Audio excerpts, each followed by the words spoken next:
اهلا بيكم يا حلوين، فيديو جديد. عاملين ايه؟ يا رب تكونوا بخير. وحشتوني قوي قوي بجد، وعارفه ان انا طولت عليكم، بس بجد اول اسبوع من رمضان ما كانش فيه وقت خالص ان انا اصور، وخصوصا كمان ان انا خدت فيه يومين اجازه.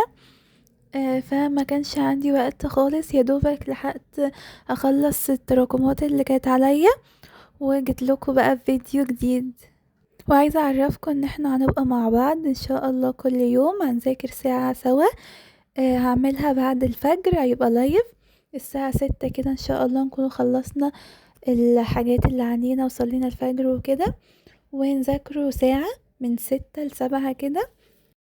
هنا كنت بكتب الحاجات اللي عليا. كان عندي بقى مذاكرة الفيزياء، انا حضرت المحاضرة امبارح بالليل وملحقتش اذاكرها، فصحيت الصبح ذاكرتها. وعايزة اقول لكم ان انا بقيت كل دروسي اونلاين في رمضان. خليتهم الفيزياء والانجليش في رمضان اونلاين، كنت بحضر سنتر بس خليتهم اونلاين عشان الوقت وكده. فابتديت بقى اذاكر المحاضرة. انا في الباب الرابع، ودي تاني حصة في الباب الرابع. هو في السنتر خلصوا الباب اصلا وعندهم شامل، بس انا لسه في الحصة التانية، لسه عندي حصتين. فنزلت جبت المذكرة الجديدة، وجبت الأكواد بتاعة الباب، وايه بقى هقعد اسمعهم هنا في البيت لحد بقى رمضان. مش عارفة بصراحة بعد رمضان هنزل تاني ولا لأ. قولولي بقى انتوا عاملين ايه، وطمنوني عليكم، قولولي عملتوا ايه في اول اسبوع في رمضان، وانجزتوا ولا راكمتوا شبهي كده. هنا انا بدأت مذاكرة بعد ما صليت الظهر، بس بدأت متأخر، بدأت الساعة 2، فخدت ساعة قبل العصر، ساعة واحدة. وبعد كده بقى بصلي العصر وبرجع اكمل ساعة. يعني هو في الفترة الصباحية دي مش بقدر اخلص اكتر من ساعتين، وساعات كمان مبلحقش اخلص ساعتين كاملين. اللي بلاقي الوقت بيجري جامد ومش بلحق اخلص يعني، ومش ببقى قاعدة فترة طويلة، ببقى عايزة اقوم كل شوية اعمل حاجة وكده. فبس هما ساعتين اللي بذاكرهم الصبح، وبقى بذاكر بكمل تاني بالليل يعني.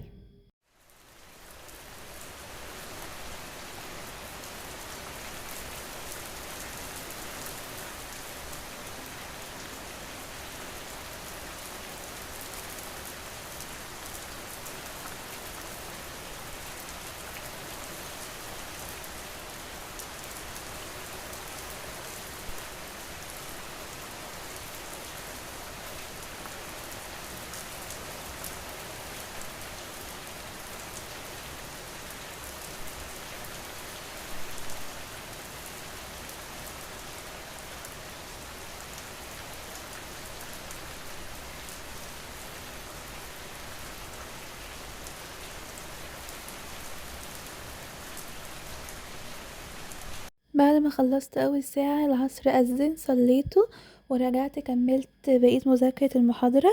كانت طويلة، خدت مني ساعتين ونص كده. فايه بقى قعدت اذاكر ساعة واحدة، ووقفت بقى ورجعت اكمل بالليل.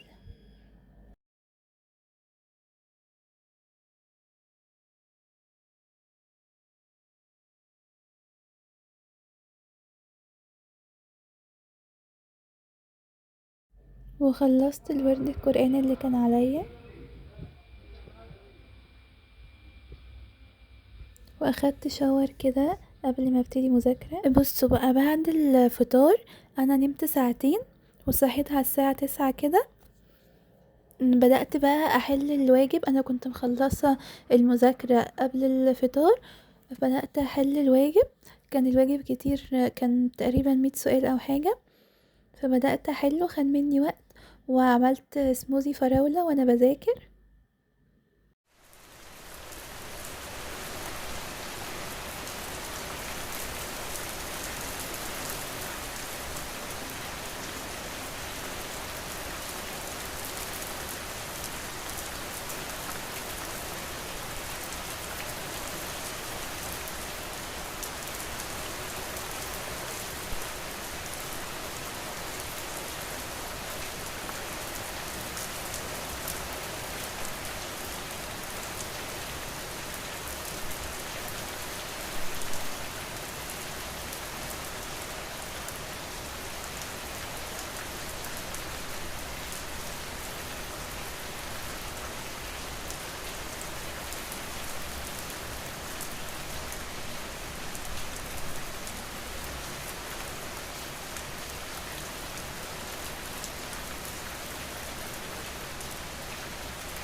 خلصت بقى حل الواجب، قعد معايا مثلا ساعة ونص كده اخلص فيه. بعد كده اخدت بريك وسمعت البودكاست ده عن رمضان بالفكر وعملت انا نسكافيه. مخطط كام فكرة النهاردة، لو تخطيتهم او اشتغلت عليهم هيفرقوا معاك جدا في رمضان، يكون مريح. اول واحدة فيهم هي الخروج بره مقعد المشاهد الى عفر التراب المجاهد. يا سلام عليك يا كرم، والله ايه يا عم الجمل اللي على نفس الوزن والله مش محضرها، بس هي جت كده. عشان بس الموضوع ما يبقاش جد قوي. بسم الله. ايه مقعد المشاهد للمجاهد ده والكلام الكبير اللي انا بقوله ده، اللي انا مش عارف انا قده ولا لا. ولكن آه الناس بيحصل معاهم في رمضان مفارقة فكرية كبيرة جدا. الإنسان اعتاد طول السنة إن هو لازق في الجهاز اللي في إيده ده، فبيجي رمضان في ناس عشان ضميره بس يعني ما يبقاش متأنب قوي، بيخش بيقع في الدائرة بتاعة التعلم المستمر عن رمضان وفضل رمضان والأعمال المفضلة في رمضان، وكل شيخ وكل داعية وكل متخصص وكل حد عامل محتوى عن رمضان يخش يقعد يدور فيه. فيتحول رمضان ليه من رمضان اليوتيوب، رمضان البودكاست، رمضان المذاكرة. في جملة كنت قريتها قول السلام عليكم. كل سنة وانتم طيبين إن شاء الله، والسنة الجاية تبقوا في الكليات بقى كلكم بإذن الله. مستعدين للإقلاع النهاردة؟ لا، ولا أنا الصراحة. يعني مش هكدب عليكم قوي. النهاردة طبعا عايزة القلم بتاع البورد يا جماعة. النهاردة الحصة مهمة، حصة من الحصص اللي محتاجة تركيزك، محتاجة دماغك. فاهم انت؟ عارف انا كنت الاسبوع اللي فات قلت لك يونت 8 هو يعتبر اتقل يونت، انا مش ببالغ. معظم الاسئله اللي جت ثانويه عامه، جت في الجرامر من يونت 8.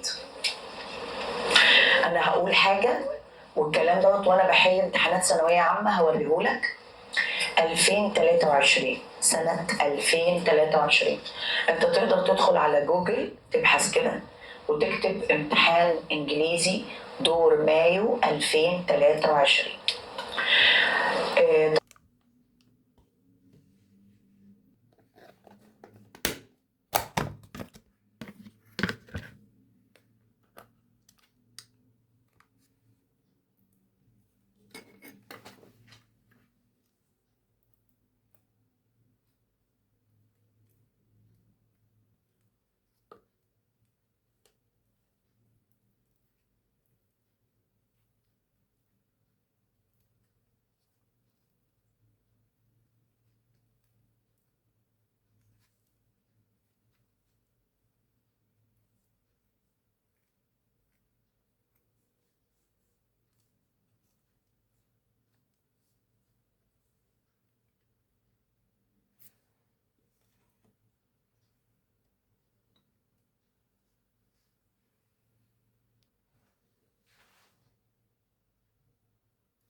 بصوا هنا كانت الساعة داخلة على 2 تقريبا.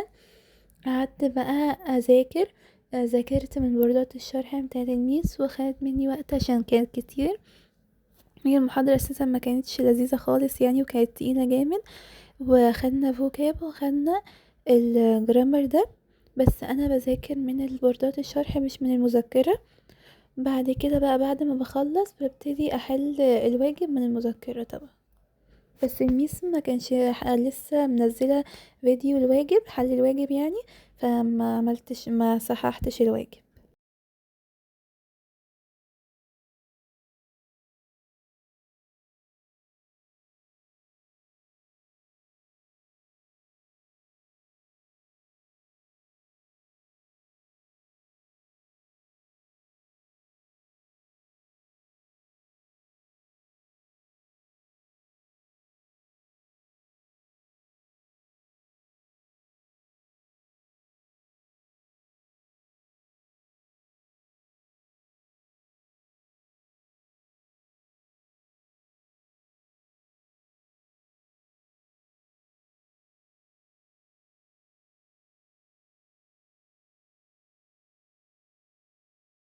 وبكده يا حلوين نكون وصلنا لنهاية الفيديو. لو عجبكم متنسوش تدعموني بلايك وتشتركوا في القناة وتقولولي عايزين نعمل مع بعض فيديوهات ايه الفترة الجاية. باي باي.